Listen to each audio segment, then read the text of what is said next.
পতেঙ্গা সমুদ্র সৈকত চট্টগ্রামের অন্যতম সেরা একটি বিনোদন কেন্দ্র। এখানে প্রতিদিন হাজারো পর্যটক আসেন ঘোরাফেরা করতে। এই পর্যটন কেন্দ্রে এসে আপনি বিস্ময়করভাবে কয়েকটি জিনিস একসঙ্গে দেখতে পারবেন। সৈকত দেখবেন, পাথরের উপর পানি আছড়ে পড়ার দৃশ্য দেখবেন। বিশাল ওয়াকওয়ে নির্মাণ করেছে প্রায় 6 কিলোমিটার দীর্ঘ চট্টগ্রাম উন্নয়ন কর্তৃপক্ষ। সেখানে আপনি হাঁটতে পারবেন। বসার অসংখ্য চেয়ার আছে, আপনি বসতে পারবেন। ইচ্ছে করলে পাথরের উপরে বসতে পারবেন। নিজেকে মুক্ত বাতাসে একেবারেই হাওয়ায় উড়াতে পারবেন। মন চাইলে স্পিড বোট করে আপনি সাগরে একটু ঘুরেও আসতে পারবেন।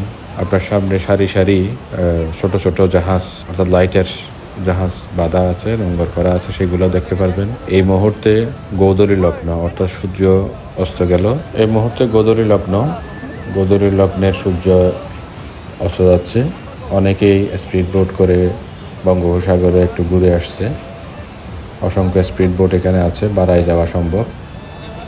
সামনের যে সারি সারি লাইটার জাহাজ দেখতে পাচ্ছেন, সেগুলো সব বন্দরের, অর্থাৎ চট্টগ্রাম বন্দরের মালামাল পরিবহন করে। আপনি একসঙ্গে এখানে পর্যটন কেন্দ্রে এসে নিজেকে হারাতে পারেন প্রকৃতির সঙ্গে, ঘুরে বেড়াতে পারেন সাগরে। আবার অসংখ্য লাইটারের জাহাজ একসঙ্গে দেখতে পাবেন। পাশাপাশি আপনি দেখতে পাবেন চট্টগ্রাম বন্দর থেকে যে জাহাজ বের হয়, অর্থাৎ পানির জাহাজ, সেটাও আপনি দেখতে পারবেন। আবার চট্টগ্রামের শাহ আমানত আন্তর্জাতিক বিমানবন্দর থেকে যে বিমান উড্ডয়ন অবতরণ হয়, সেই দৃশ্য আপনি দেখতে পারবেন। অর্থাৎ একের ভেতরে অনেক কিছু। পানির জাহাজ দেখা, উড়োজাহাজ দেখা, সমুদ্রের ঢেউয়ের সঙ্গে উত্তাল নৃত্য করা, সব কিছুই আপনি দেখতে পাবেন। এরই মধ্যে আমরা দেখতে পাচ্ছি একটি কন্টেনারবাহী জাহাজ চট্টগ্রাম বন্দর থেকে বেরিয়ে যাচ্ছে। এটা কর্ণফুলী নদীর মোহনা।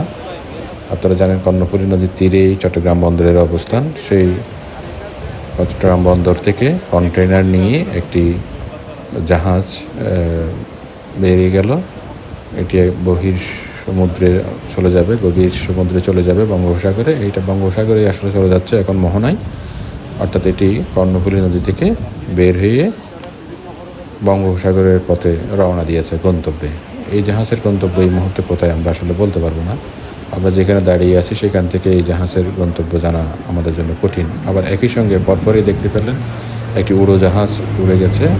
এটা উড্ডয়ন হয়েছে চট্টগ্রামের শাহ আমানত আন্তর্জাতিক বিমানবন্দর থেকে। এটি সম্ভবত ঢাকার ফ্লাইট। এই ফ্লাইটটি ঢাকা চলে যাবে, উড্ডয়ন হলো যেহেতু। আকাশে প্রচণ্ড মেঘ আছে, সে মেঘের ভেতরে জাহাজটি হারিয়ে যাবে একটু পরেই। আপনি এই দৃশ্য দেখতে পাবেন পতেঙ্গা সমুদ্র সৈকতে দাঁড়িয়ে।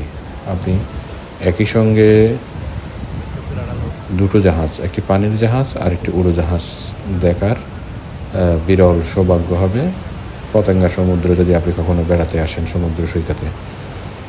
আমরা আবার দেখানোর চেষ্টা করলাম। আকাশের বিমানটি, উড়োজাহাজটি খুব দ্রুতই উড়ে গেল, দৃষ্টিসীমার বাইরে চলে গেছে। আর পানির জাহাজটি, অর্থাৎ কার্গো কন্টেনারবাহী জাহাজটি আমরা আর একটু পরে দেখতে পেলাম। এখন আমরা সমুদ্র তীরে আবার পানির আছড়ে পড়া দেখছি পাহাড়ের উপরে। এখানে এলে আপনাদের মন মুগ্ধ হবে। আপনারা প্রাণ ভরে উপভোগ করতে পারবেন সামুদ্রিক জাহাজের যাতায়াতের দৃশ্য, উড়োজাহাজ যাতায়াতের দৃশ্য। একই সঙ্গে আপনি নিজেও প্রকৃতির সঙ্গে নিজেকে হারাতে পারবেন। ধন্যবাদ সবাইকে।